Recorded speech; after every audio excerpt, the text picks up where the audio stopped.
Series of Unfortunate Events, Book 1, Bad Beginning. And hang on. Oh, there's a video going on. Oops, I totally forgot I had someone scheduled for right now.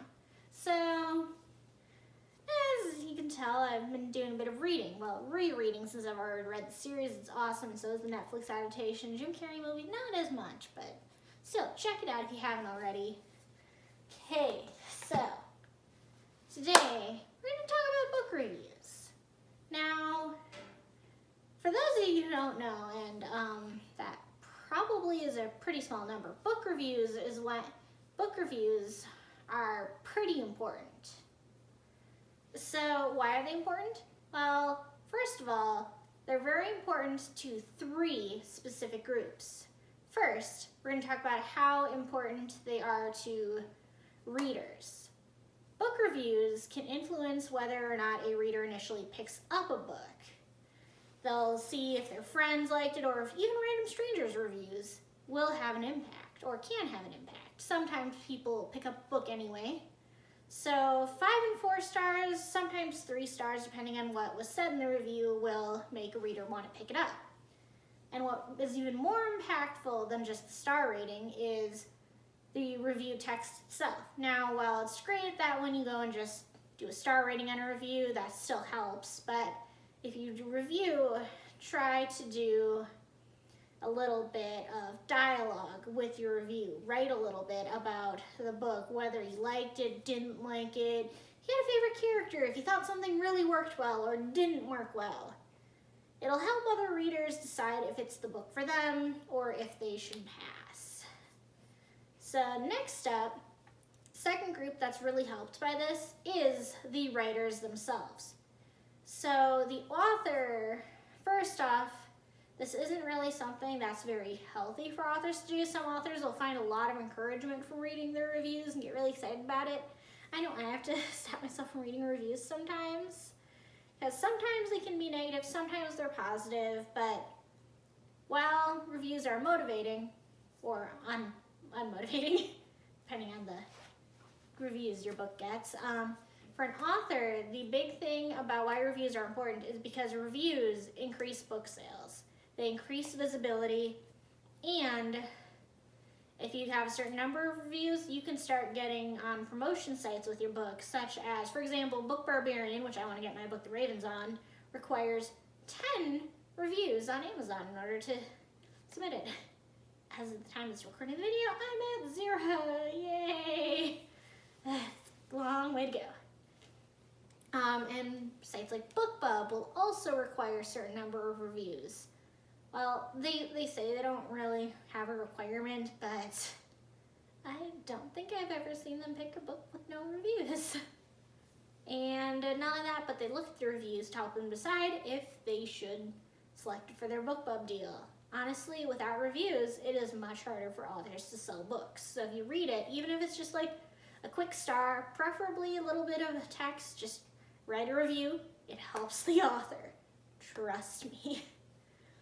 And so that leads into our third category of people that reviews help, which is the people selecting what books deserve to be promoted on sites like Book Barbarian, Fussy Librarian, Bookbub, and various other sites, as well as people that are selecting books that are eligible for various awards.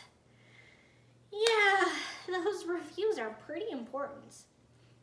Without any reviews, it is very hard for a book to get much promotion outside of the author paying very heavily for ads. It's very, very much an uphill battle, especially for newer authors that are indie authors.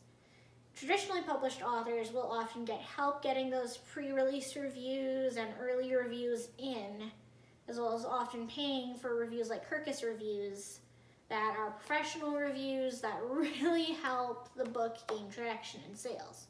With an indie author, they don't have that help, which means they have to hope that they have a good beta team that'll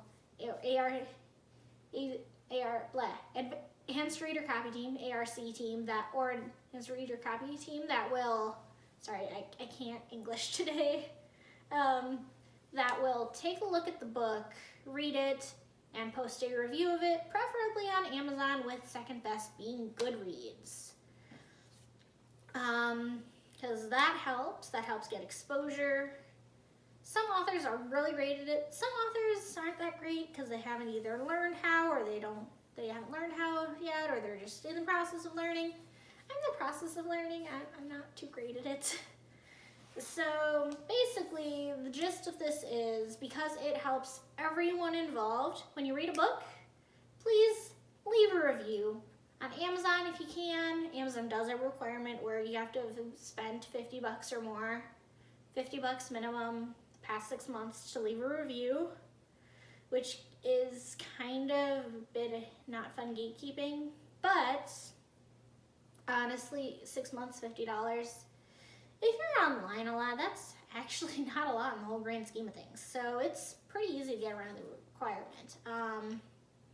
And Goodreads, there's no minimum requirement to review, so please, if you cannot review on Amazon, review on Goodreads. If you can review on Amazon and Goodreads.